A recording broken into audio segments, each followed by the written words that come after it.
Innovation Advisory Group. She's co-president of Stanford Angels and Entrepreneurs. I won't list, there must be 20 other organizations that she's an advisor for, but one of the ones that's particularly relevant for today is she's an advisor to the SDG philanthropy platform. So let's welcome our distinguished guests, and I'll turn things over to Radhika, who will also moderate the discussion after the presentation.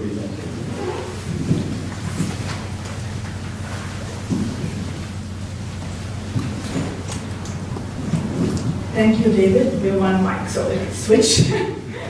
Thank you, David, and thank you again to Manda Center community as well as the Stanford community here. And I know there's many from Silicon Valley from outside Stanford, so welcome. Excited to be here with two colleagues and dear friends. We live in a complex moment. We live in a moment where we are in an existential crisis as a planet. Inequality and climate change are going to a stage where if we don't do something very different, we are not going to survive, in my and many of our opinions.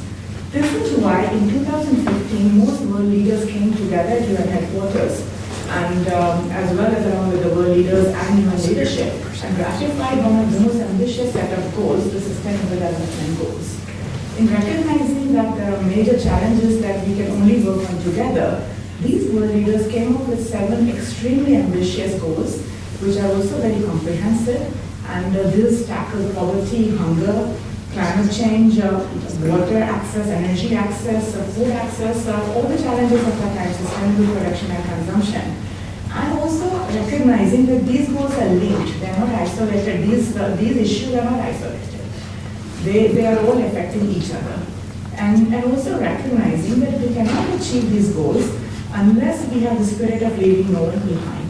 Unless we have the spirit that change comes from the ground from all over the world, the brilliant people in every corner of sub-Saharan Africa, Asia, just as there are in Silicon Valley. So that is an exciting moment. We are now 5 years into the goals, almost 5 years, and it is an even more scary moment. Of course, these are ambitious goals, but we are far behind. So it is a moment of really recalibrating. In that spirit, the UN Secretary General has just done a decade of action for the SDGs call to action to all humanity, all organizations, all human beings, saying that we will all have to step up if we are to achieve these goals. And if we are to achieve them, doing things as usual will not work. We will need to do business in a different way. We need to innovate in a different way. And we need to above all collaborate in a very different way. And this is why I'm so excited today to invite and introduce our speakers who are doing exactly this. Our speakers and visitors from India will share stories on one of these goals and how it links with others, SDG 6, the story of water, access to clean water, sanitation, and how it impacts everything we do, and how we can actually achieve it in South Asia. So with that, I would like to welcome Dr. Ravi Mariwala, who's a dear friend, privileged to welcome you to Stanford, Ravi. Ravi is a brilliant thought leader in the area of water, sustainable consumption, production. He is very passionate about conserving the planet. He is the founder and CEO of Smaart Water, a company focused on providing innovative and holistic solutions for water in India. He is also adjunct faculty at the Institute of Chemical Technology at Mumbai, and he is an advisor to the Human Rights and International Justice Center at Stanford University. Here along with artistic of Paula Mariwala and myself, so we are all the 100. Sorry, the center's name has changed, so that's why I'm struggling with the name very recently. That we are all the center family here along with David, and excited to be here. He's very passionate about bringing cost-effective access to water to all, and he'll share his stories of his own work. It's really game-changing innovation, but also stories of sustainable innovation from across South Asia. Welcome, Ravi. Over to you.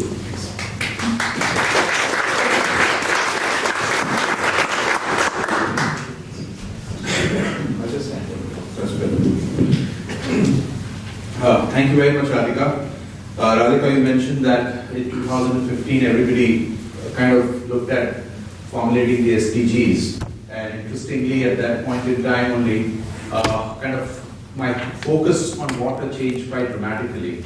I was presenting at the American Chemical Society's annual meeting in Boston, and the person who was chairing my session, he said, Ravi, you're really doing microcent engineering, and how are you bringing this microcent engineering to people? And that's what really made me think a lot. And I looked at the larger picture about water in India, and I found two things which were very interesting and which were very, something I could really connect with. One was giving access to people for water. And second thing is the engineering challenges. And literally there was a tremendous mind shift for me. Previous to that, I was just thinking about pure engineering in terms of economics, how I can make things more efficient. But this allowed me to look at things in a very different manner, in a very different and a creative and an innovative manner. And that's where this journey particularly started. So what I'm going to do today is I'm going to talk, lay the problem in front of you as to what is the context we are talking about. What is the situation of water in India? India is about 1.3 billion people, probably 1/6 of the humanity is living out there. And what are the issues with water out there? So I'll leave frame the context out there. I will talk a little bit about the current state of affairs as to what's going on in India with respect to water and access to water and the quality and the quantity of water. What is the human dimension and what are the prices we are paying for that? And also what good is coming out of that also. So we'll talk a little bit about that. And then I'll share some experiences we have on ground. So my company has been working a lot in the rural areas and a lot in the urban areas also. So every year we take about 3 or 4 projects which are associated with deep rural areas of India and try and see what differences or what changes we can bring about out there. And then we'll talk about 4 innovations which we have kind of done in our company and which we are trying to commercialize. There's been partial success, and I think going forward we're really looking forward to that. So this kind of comprises the talk. So just to give you a perspective of India, India is about 1/3 the size of the United States in terms of area and 3.8 times in terms of population. So our population density is almost around 10 times that of the United States. And if you look at the per capita income, United States stands at about $29,000 per person. In India, we are $2,020 per person. So there's a huge gap which we have out here. And what works out here does not necessarily work in India. Mainly, I find it's because per capita income is a very good correlator that what you can absorb in that kind of an income is something very different from what you can absorb in an income which is much, much higher. So what works in the United States, what works in Singapore, in Israel, does not necessarily work in India. What works in China may work in India because the income is about 4.5 times that of India. So if you look at India, in a sense we are blessed because we get quite a bit of rainfall. So if you look at the eastern part, it gets a lot of rainfall, more than about 2.5 meters. This particular western coast also gets a lot of rainfall, and I live in Mumbai out here. So we get a terrific 3 months of monsoon with about 3 meters of water falling in those three months. So that's a real interesting time of the year. And as we go inside, the rain starts receding, and the northern part we get very little rain. In fact, Rajasthan is a desert area where we get very little rain or no rain virtually. And as we go higher in the Himalayas, there's a lot of snow precipitation in terms of water. And to look at some numbers, these are numbers which have been kind of, obtained over the last 50 years by the government of India. India gets about 4,000 cubic kilometers of precipitation every year, and out of which 3,000 is mostly through rains. And balance 1,000 comes through mainly snow and ice and some non-seasonal rains, especially the receding monsoon, which kind of rains in this area and this area towards November, December, and January. And half of this basically goes off to the oceans. And apparently, what I've been reading about, I'm no expert on that, and I believe that's really very important to trigger the southwest monsoon, because that affects the salinity of the Bay of Bengal. Most of the rivers drain into the Bay of Bengal. There are very few rivers which drain into the Arabian Sea, and that affects the salinity and that triggers the monsoon. So it's very necessary that there should be some drainage into the Bay of Bengal, otherwise there could be some problems out here. And that has led to a lot of debate on interlinking of Indian rivers to mitigate the floods during monsoons. Just a second, Paula. Out of this, these numbers are very important to look at because we rely heavily on the groundwater for various uses out here. And what we have is basically totally about 2,000 cubic kilometers of water available for our use. And that also is not being used very efficiently, as we see that. And go on, next one. And then we can look at a little bit of the quality and the quantity of water. What we see is that it can be broadly divided into three areas. One is the upper region, which is highly porous. The ground is mostly sandy, so we have really deep aquifers and sandy areas. The hilly region, which is kind of semi-pervious, bit sandy, a lot of impervious rock also present. So that extends from this area all the way towards the east. The hilly areas are mostly in the northeast part of India. This area is the Deccan Plateau, which is kind of about 750 to 1,000 meters above sea level, and mostly basaltic or laterite, which is very impervious to water. So water percolates down very, very slowly. So whatever is happening in this area is essentially we are mining water out here. And there's a very thin strip out here which we cannot see, which is a 50-kilometer wide strip running from north to south, which is the Konkan coast or the Malabar coast, which has got lots of rain but no storage capacity, so most of it runs away into the Arabian Sea. And if you look at the quality, what we have is in this eastern region, there is a lot of natural arsenic and iron present in water, which is a big, big issue. It extends all the way up to the Uttar Pradesh, which is the main wheat belt or main food belt of India, as well as Odisha and the eastern part. So that's a big, big challenge in these areas. Presence of fluoride is more or less pan-India, and iron also mostly occurs with arsenic in these regions. The other part which is kind of coming out a lot is nitrates, starting in this area, which is a contaminant mainly coming from the runoffs from the agriculture waste.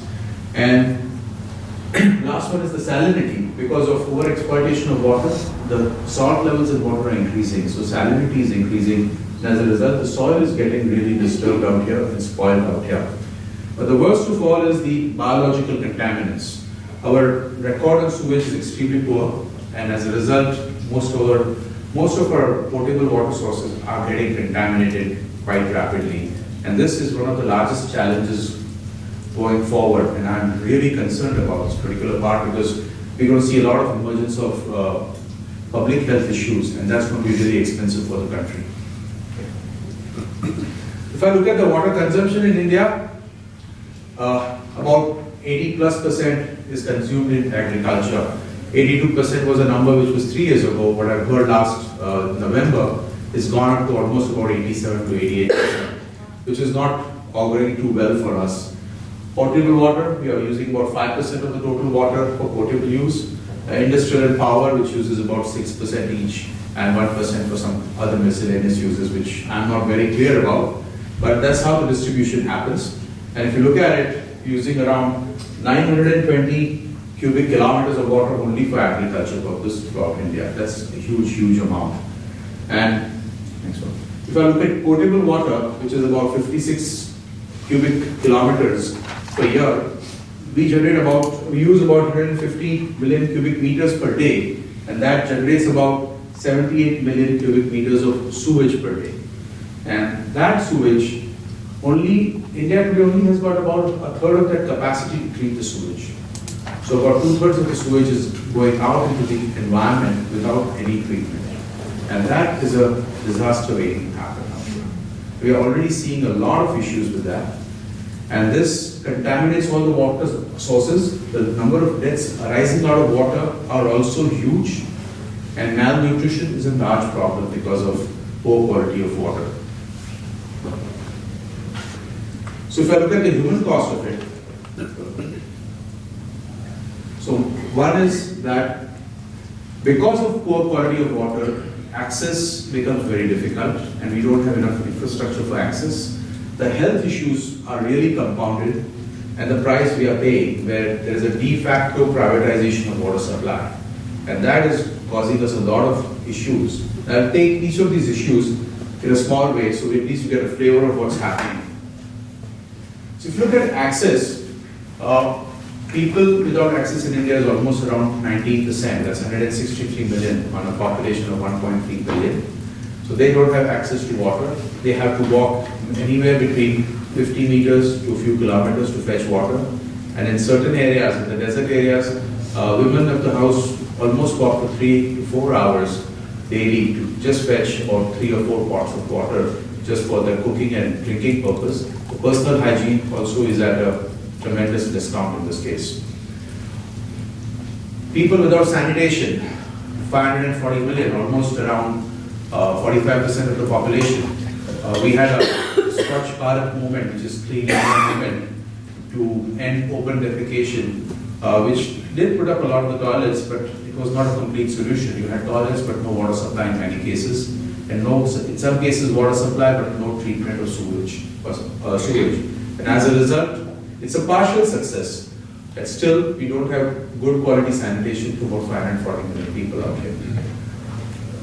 The connections of water to households. The urban areas are doing reasonably well. They've got about 70% penetration, but still not good by any other standards. It needs to improve to 95%. But there is a lot of discrepancy. If you go to really poor states in the eastern part of India, you will find the penetration is almost not more than 20-25%. If you go to the western side where developed states like Maharashtra or Tamil Nadu, you will find about more than 95% of the homes have taps or water on tap out there. And rural areas is worst. Most of the rural area depends on water from either open wells or bore wells to get their water source and supplies, and they don't have a connection. Even if I go about 20 kilometers away from Mumbai, I still find that villages around there don't have a tap in their home. Women have to walk at least 100 meters to get a couple of bottles or a couple of buckets of water. But that's the reality. That needs to change quite rapidly. And how one can address that, I think is a very interesting lab out here we have, where we can experiment with a lot of interesting technologies, a lot of interesting models. We can look at different things to have easy access to water. And if you look at the numbers on how many man hours or women hours are lost every year, it's a huge amount, and it really costs us a lot of it. The productivity loss is huge, where a person could have been productively engaged on increasing the GDP or working for themselves. It's not being achieved. So there is a lot of issue on just plain access to water, and this is across the board. I've been to around 12 places in deep rural India, and everywhere the story is more or less similar. That either one piece is missing or the other piece is missing. All of this needs to come together for proper access to water. If you look at health, one of the biggest problems of health with respect to water is diarrhea and waterborne diseases. So that as a result of it, the malnutrition is rampant. Coupled with that, poverty and hunger are really causing a lot of problem out here. And we need to address this at the fastest. The climate change and global temperature rise is going to really enhance the rates of disease and the types of disease which are going to come in. New strains of cholera being found on the eastern coast of India, which need to be addressed. Public health costs are going to go up substantially, and we'll have to tackle it. So this, in my opinion, is one of the most important problems to solve.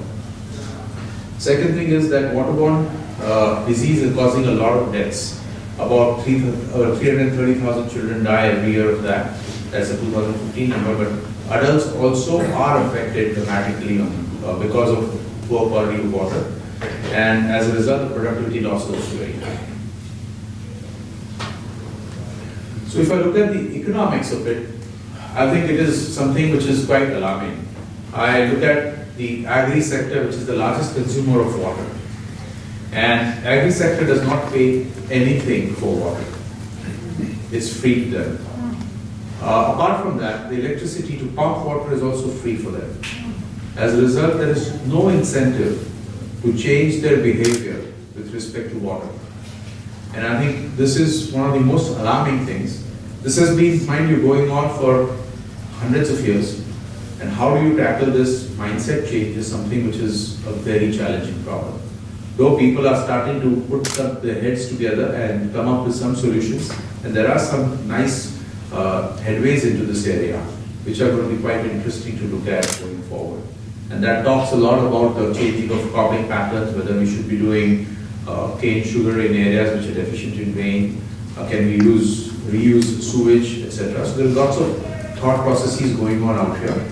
And in fact, the cropping pattern change is one of the very interesting points which is going on out here, where people are looking at if you can change from rice and wheat, which is the staple crops which we grow right now, to the local indigenous crops like millets, oilseeds and lentils, which are fetch much higher value to farmers, as well as they are more nutritive. So you tackle the problem of hunger, malnutrition, along with the problem of water with that. So that is a huge issue with the agriculture in India. The potable water prices, and this is again kind of very interesting. If you go to the city of Mumbai, which probably has the cleanest and the best water in the whole of India, and some of the reports say that it's probably the second best quality water anywhere in the world, because it's all rain catchment in a very protected area north of Mumbai, 400 and 120 miles north of Mumbai. It's transported very well. And last summer I did a project with one of my students, and we found out that the water quality problems are not with the municipal supply, but the supply coming into the housing complexes. So there's infrastructure, the housing complexes is poor. So I think it augurs quite well, but we are getting that at a throwaway price. At about 5 rupees, which is 7 cents, we're getting 1,000 liters of water. If you look at tanker supplies, which is the de facto privatization, where local politicians corner the market of tankers and supply water to the housing complexes through tankers, they run anywhere between 1.25 to $2 a day for every 1,000 liters, so it's much more expensive. And that's a business by itself. There are lots of businesses like that going on, including the state governments employing about 7,000 to 8,000 tankers a day starting months of April to feed drinking water of the rural population. And the third one is basically looking at industrial water, which is priced at about 90 cents for every 1,000 liters, which is not bad, but industrial water is more or less subsidizing every other water out here. So in terms, whatever the government is doing through municipalities, etc., is very politically motivated to be in power. It's really not covering the cost of even transporting, purifying and transporting water, leave alone the cost of water as a raw material.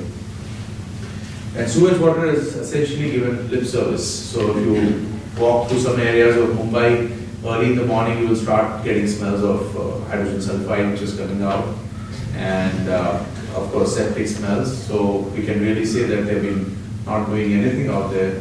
And the treatment are a question mark. Again, another student of mine, she did a project with one of the large rivers which drains into the Arabian Sea and carries a lot of sewage. And we've been finding that over the last 5 years, the quality of the water coming out of that river has been really degrading dramatically, and it needs to be addressed. And hopefully, maybe one of the innovations we show can be used for that particular part. As I said, industrial water is subsidizing more or less all kinds of water out here, and industry is under tremendous pressure for basically cutting down the consumption of water as well as recycling most of the water. They are happy to invest in recycling, but for any kind of growth, we would require more water, which is coming up, and that is a huge, huge challenge. It's also forcing the government not to give environmental clearances for industry to grow, and that also creates a vicious cycle of no jobs being created, of elevation of poverty. So there is some wheels have to change, some wheels have to move in a different manner for anything to move forward. So some of the salient features, excuse me, that most of the precipitation of water in India we get is in 3 months. From July to September, there is a significant variation in that precipitation. The eastern part of India gets some of the highest rainfall in the world. The western part also does get quite a bit of rainfall, and some areas in the northwestern part gets virtually no rainfall. Agriculture is by far the largest consumer of water, about 12 to 15 times more than anything else. Huge differences in water profiles across the country in terms of quantity, quality, what is available, and how it flows. And this machine is supporting about 1.3 billion people. So what is very interesting is I listened to a talk from a adjunct faculty at Yale where he talked about Ganges, and in Hindu mythology or Hindu culture, it says that Ganges really washes off all your sins, and I understood what it really meant by that, because Ganges changes its path every year, every season so much that everything gets washed away. And current damming of the river has resulted in a lot of problems, even meeting the environmental flow necessary to keep a river alive. So there are issues which are related to that. And what this implies is that the solution, there's no one solution fits all. There is a lot of localization which we have to do for solutions. So we have to look at some kind of a combination of, what I call the 80-20 rule, the 80% standardized and 20% customization solutions. So some of the other facts are that historically in India, the water rights say that the water belongs to the person who owns the land. And as a result, they don't care about what's happening upstream or downstream. And it's a very selfish way of looking at things, because at the end of it, I feel water belongs to the community. So one has the responsibility of using it responsibly. Most of the communities, as I showed you, lack easy access to water.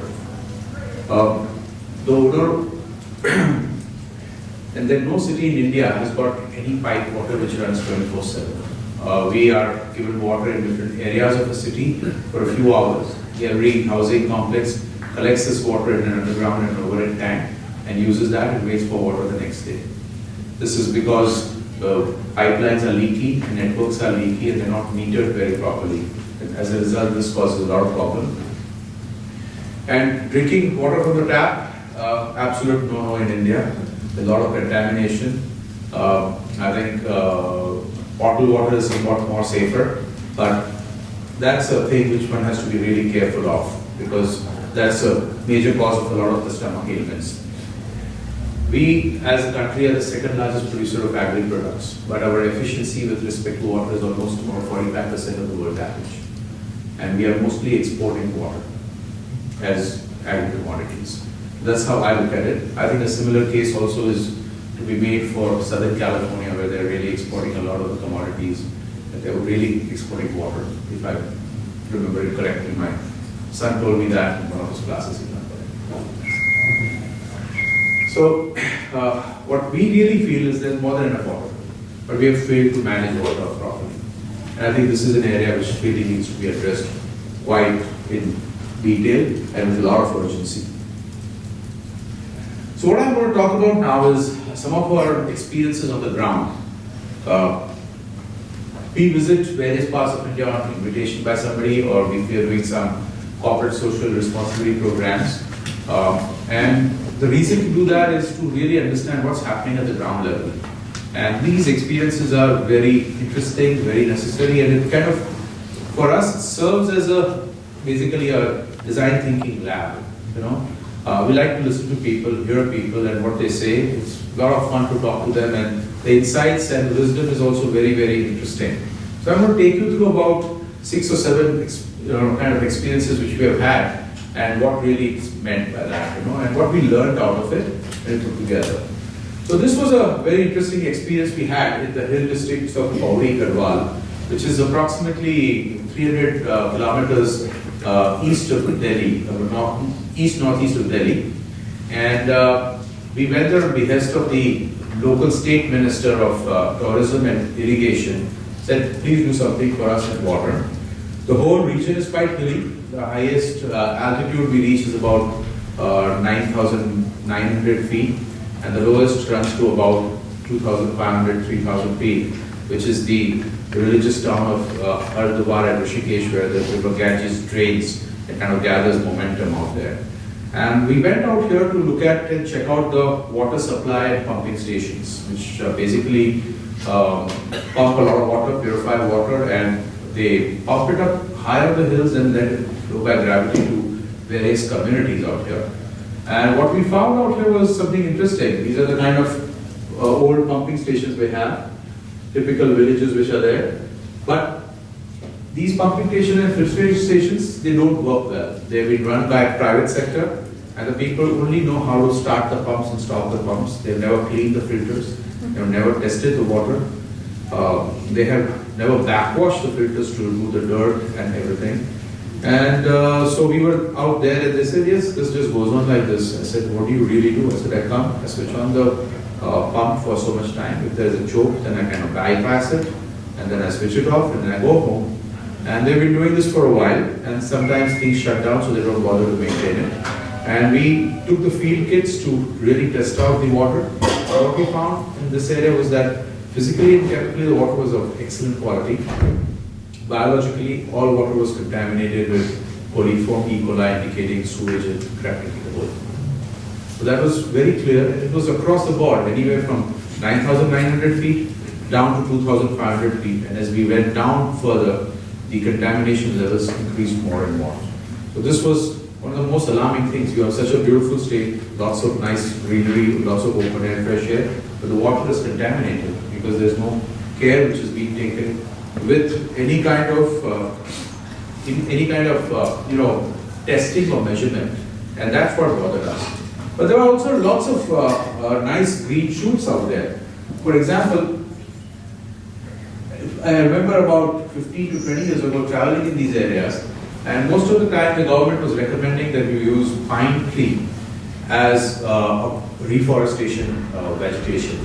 And the locals tried that, but they were quite unhappy with it because the pine did not allow anything else to grow beneath it. So they went back to the original one of the trees, this Hindi name I have, but I don't have the English name. And this kind of started giving them back the potable water in a continuous manner throughout the year. And that water is extremely clean because it's stored by the tap roots of these trees, which are really long, and that retains the water table quite high. So throughout the year, you're getting water almost at a constant rate. And there are some studies being done where I'm participating out here as to how long would they be able to do it without rainfall, etc. So we want to understand the mechanics and the mechanics and the engineering behind it. And if you take this up further, it would be very interesting to see whether we can provide some kind of catchment areas and do some engineering on that, and whether we could provide a natural way of giving potable water to the communities out here. I think this would be quite interesting. I dug a little bit further on this particular thing, and there are two other examples of this came up. One was in Shimla, which is a little north of this particular place. And out here in 1860s, the British had earmarked an area of about 10 square kilometers and planted with oaks, again for the same reason. And the tap roots used to drain water way down into the valley, and it supported a population of 35,000 people at that time in the hill town of Simla. And it went on to support a population of about 297,000 people. And after that, they ran out of water. So it's worked out quite well since then, and I think it can do well. But other very interesting example was Bhutan, where Bhutan's largest export is hydropower plant. And the reason they export hydropower equally throughout the year is because of forests like this, which release water at a constant rate. So you're generating water or hydropower very consistently. And I think this is a very interesting natural system one can look at for any kind of sustainable water sources in hilly regions. The other thing which came up out here is this toilets for sanitation. In a remote village, you have a very clean toilet. There is water out there, but what happens to the sewage, nobody knows. And when we kind of dug a bit deeper, it went really behind, and there was no treatment out there. So this needs to be addressed very dramatically, looking at the whole solution rather than just a part of the solution. And I think it doesn't solve the problem. It accentuates to a certain extent. Second, this was another very interesting case, and this was one of the most interesting behavioral change which was seen regarding water. Osmanabad is about 400 kilometers southeast of Mumbai, and this is in a very dry area. It's in something called the Deccan Plateau. It gets around 600 millimeters or 60 centimeters of rainfall.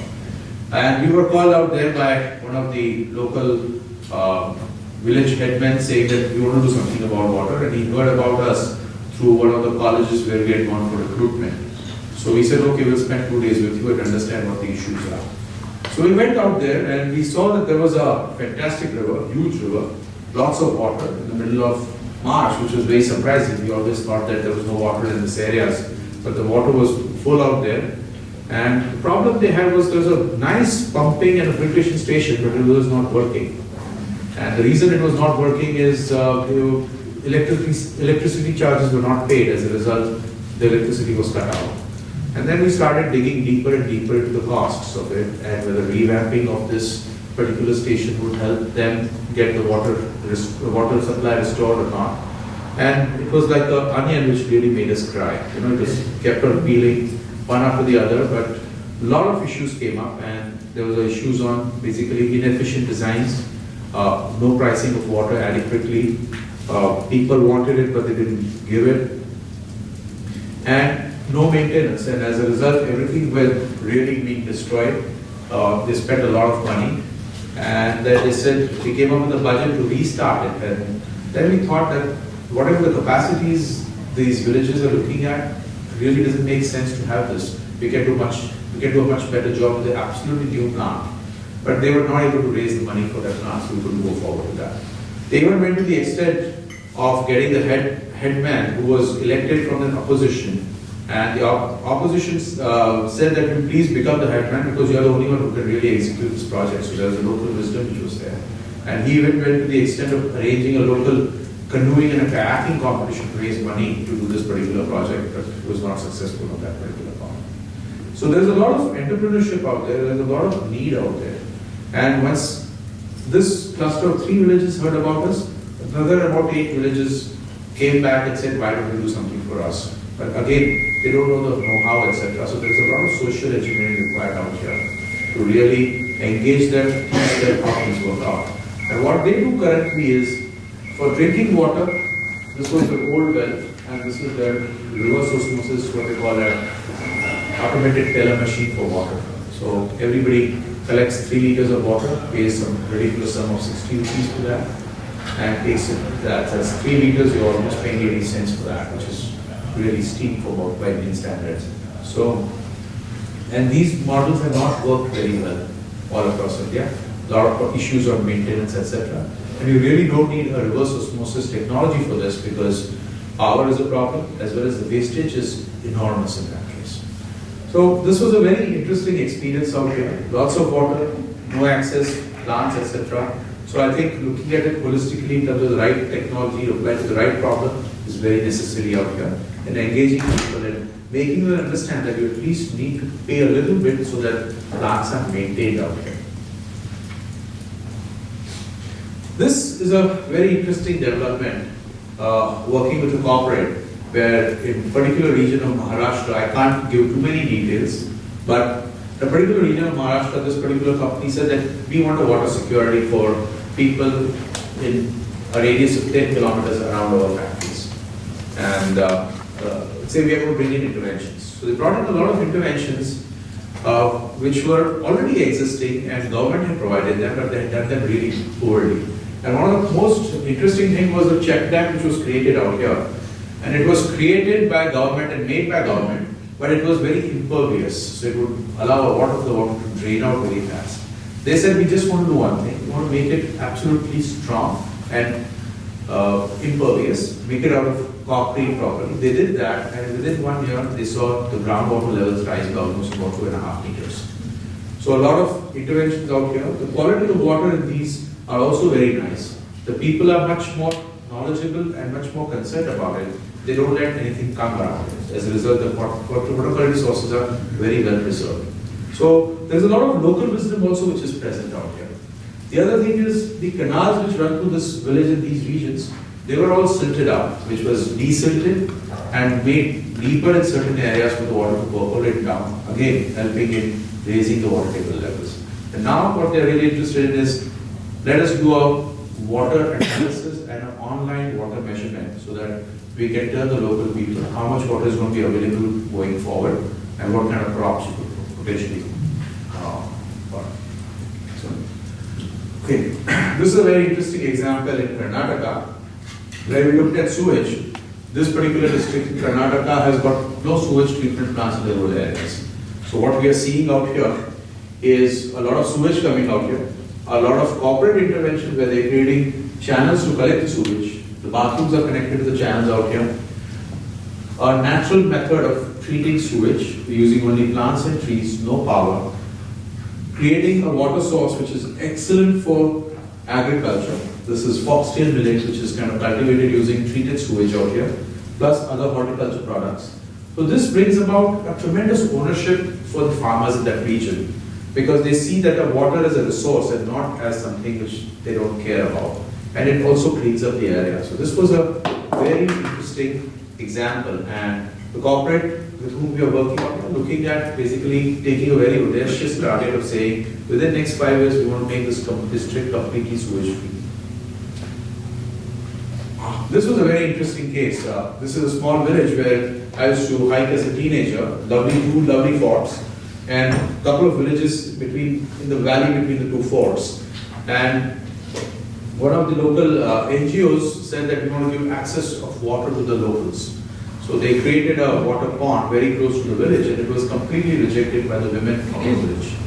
They said that when we go to fetch water or clean clothes or wash clothes or clean utensils, we want to be away from our husbands, because that's the time we want to talk about our problems.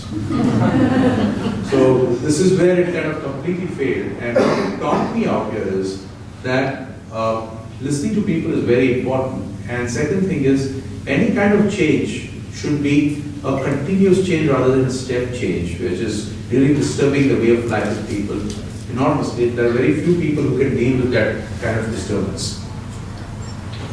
And this last one is a very interesting experiment in social engineering.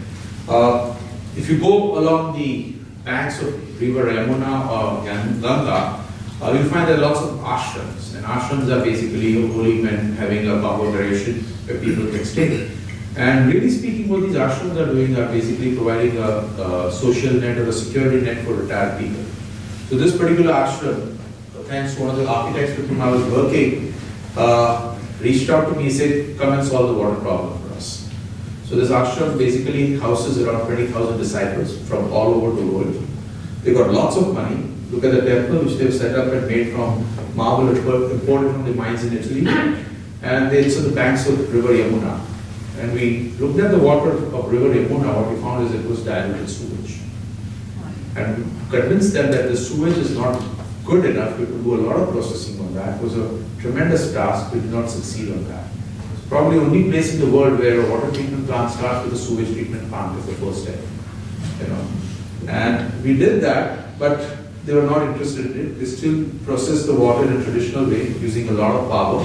There's a lot of innovation and kind of innovations which can be brought out here. And they also use a lot of reverse osmosis to give clean water.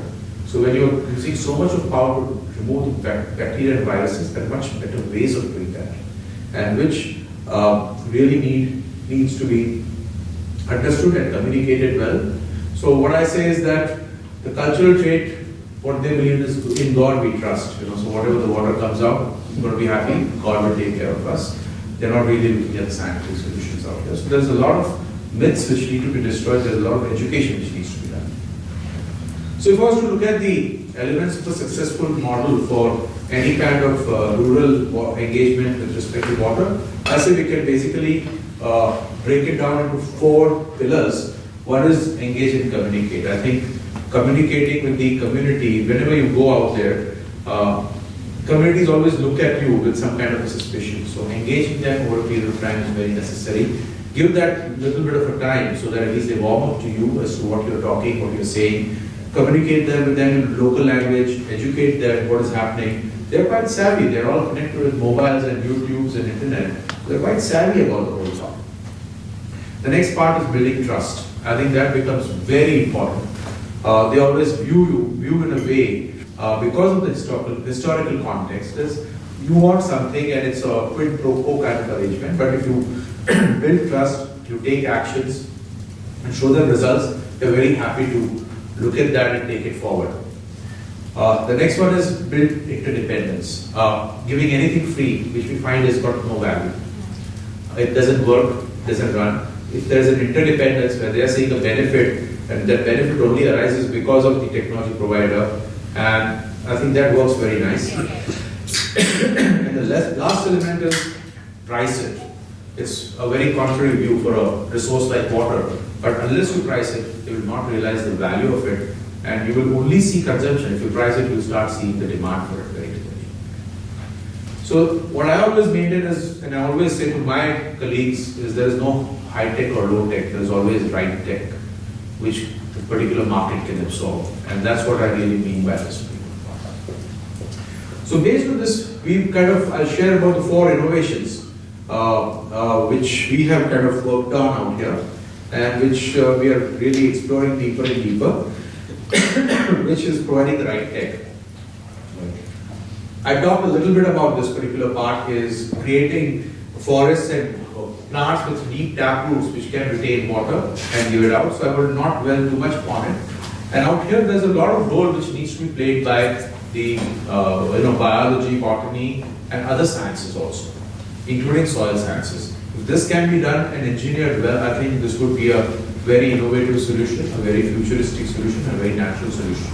And one of the debates which I've been having recently is about the Narmada Dam, which came up in India, in central India, which has submerged about 800 square kilometers of forest, displaced about 1 million people, and whatever it was rated at the minimum capacity, that was also not filled last year of that.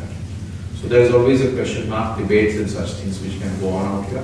One needs to look at these kind of solutions and really think out of the box, where we can really preserve some areas, preserve the biodiversity, and use that for a very sustainable advantage.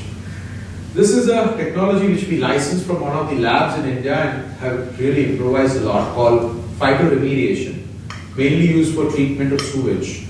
Sewage contains a lot of nitrates, phosphates, organics, and bacteria, to put it roughly. So we have taken that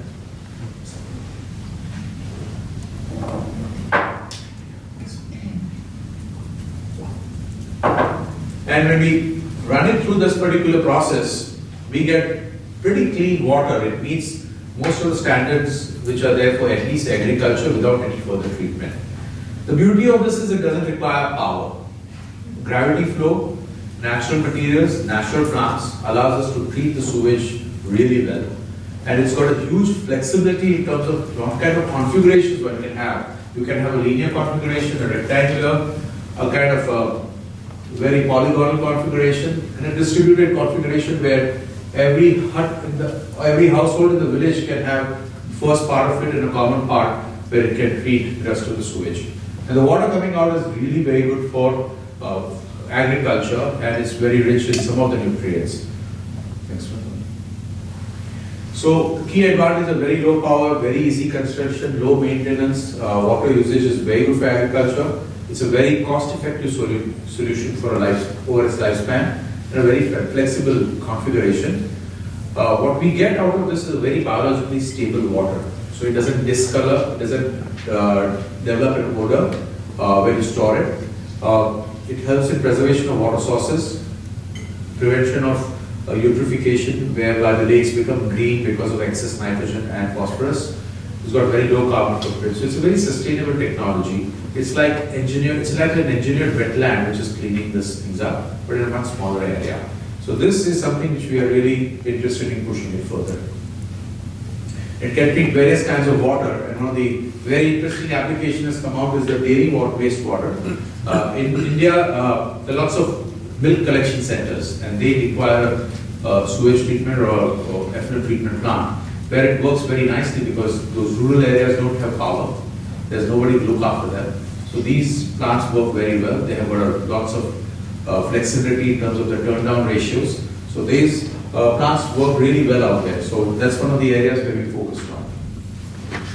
And the results what we see are also of excellent quality out here, where the organic content, one of the major contaminants, is very good for discharge for agriculture without any further use.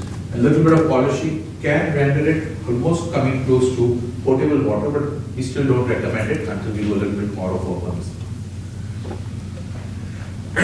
The next part is I'm talking about is filtration. Filtration, as I call it, is the first line of defense for any kind of water safety and water purification. And what we worked with was a new media which is made out of waste glass and activated chemically.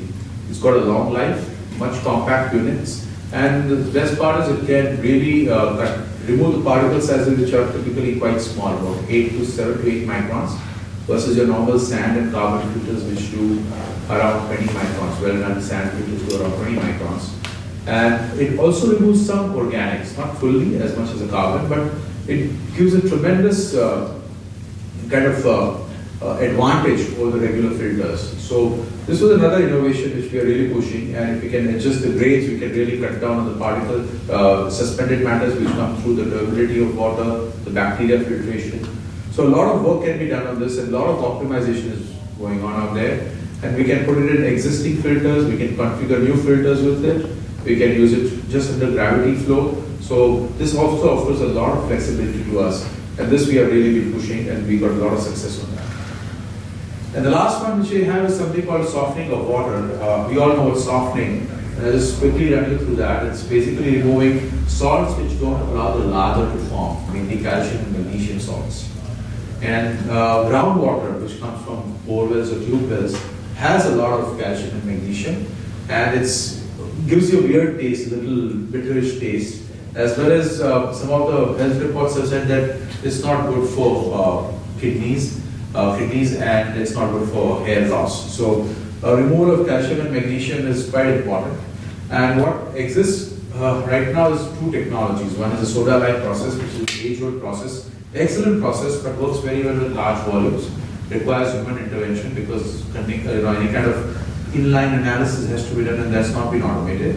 And the other one, which is very popular, is basically using an ion exchange resin, which is called a strong acid resin. And it requires salt for regeneration. And what happens in the quality of water is that your salt content goes up.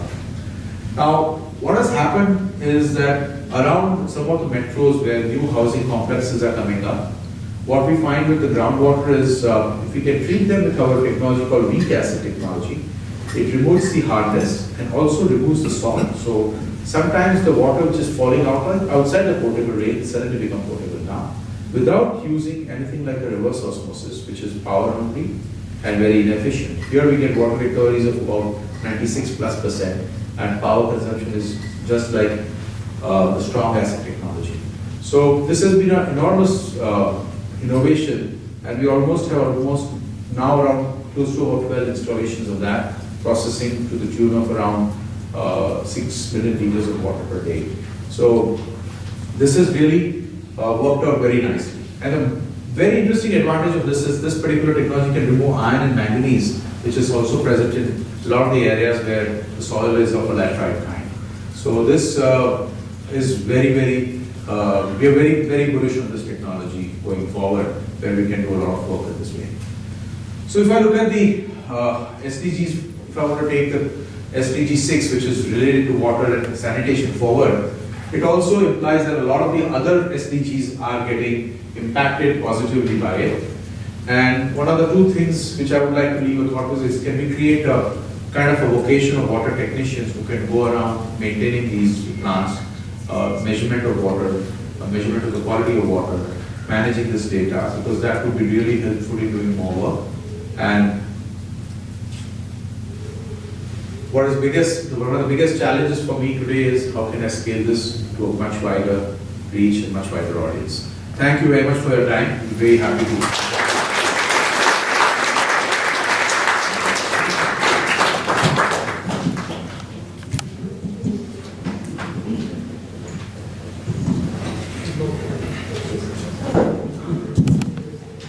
Thank you, Ravi, for a very inspiring talk and sharing stories as well as powerful innovation you come up with. I must say that both our speakers here are people who kind of walk the talk. I've had the privilege of seeing some of this innovation, which the first place they installed was their own home, and it's amazing the kind of the power of innovation, but also the sustainable nature of it.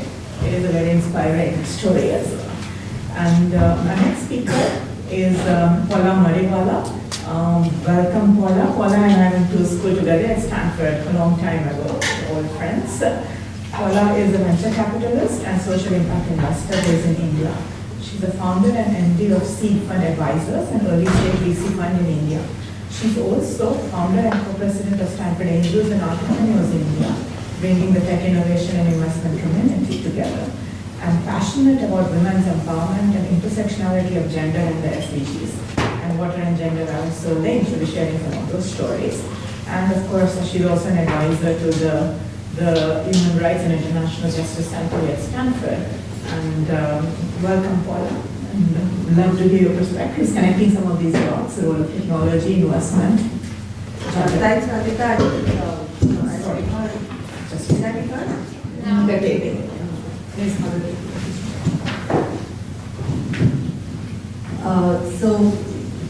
I think like Ravi mentioned, and I think we all experienced in some point how important water is for any household, for any community. Civilizations have come up around water.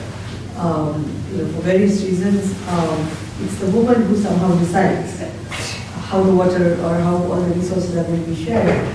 And not having access to water, not having access to clean water, having to decide how we will share this little quantity of water really changes the life of the family and of the woman in particular. I think a lot of studies, around the SDGs on linking how health and sanitation, water and sanitation are impacting health, maternal health, children's health, feminine health, hygiene, etc.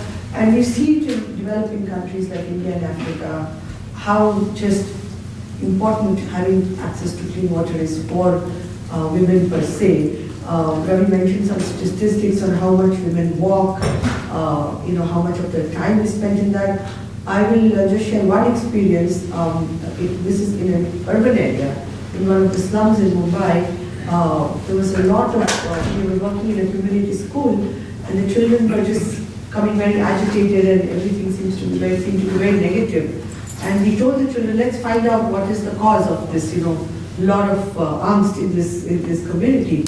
And they found out that the fights were happening because there was 20 minutes they had to go grab water from this one tanker which came, because there was no water. This is in South Mumbai, which is the richest part of India, in Kolaba, if anybody is familiar with Mumbai, and they had absolutely no piped water. So whenever the tanker came, there was a mad rush, and the neighbors became enemies because they're trying to just grab water. The children were made to stand, and then they were made to fight. And it was really horrid. We went and stood there. We actually filmed it. And the children came up with a solution that we must replace this with something which is, which is proper. So we helped them. They wrote to the local corporator, the local municipal corporator. The children went with, they made posters and stood outside, and they got one tap. So one tap with, and with buckets, people lined up, but at least they knew there would be a supply. It was not just 20 minutes. And that completely changed, the domestic violence decreased, all kinds of abuses were really reduced. So one can see the power of just having a right solution. And mind you, this is not yet clean water, it's just water. Not having clean water has many other impacts on children. As we've seen, malnutrition numbers are just really, scary actually, and we should all be ashamed as citizens of India that we allow this to happen. So it's extremely important to tackle these problems. And as we stand at the cusp of innovation, technology, in India we have everything happening, e-commerce and so much of computing power, but we have not addressed these issues, which I think can be addressed. And really, again, talking of gender, women can be at the forefront of this, and we've seen them actually take this forward in several communities, and Ravi mentioned some of them. We have to see the local context and how that will really give the right solution. There's a beautiful movie which has come, Gujarati movie called Helave, which talks about Kutch, which is a desert region of India, and how the women have to walk hours to get water. And it's about their life and about the culture that is entirely around this whole process of going to fetch water. and how a little, I'm not going to talk about the whole story, but how a little twist in the tale changes our entire culture and hence changes, brings about change for generations. So I think gender lens is extremely important while developing solutions which are very essential for a community or for the household. And I think the SDG framework allows us to sort of link the two. Also as somebody who works with entrepreneurship, again, these are areas where women entrepreneurship can lead the way, because women can understand the importance of doing this. And there are models. I have a company which works in Rajasthan where they've got women working in the last mile to deliver solutions, whether it's for selling filters, for solar appliances and so on.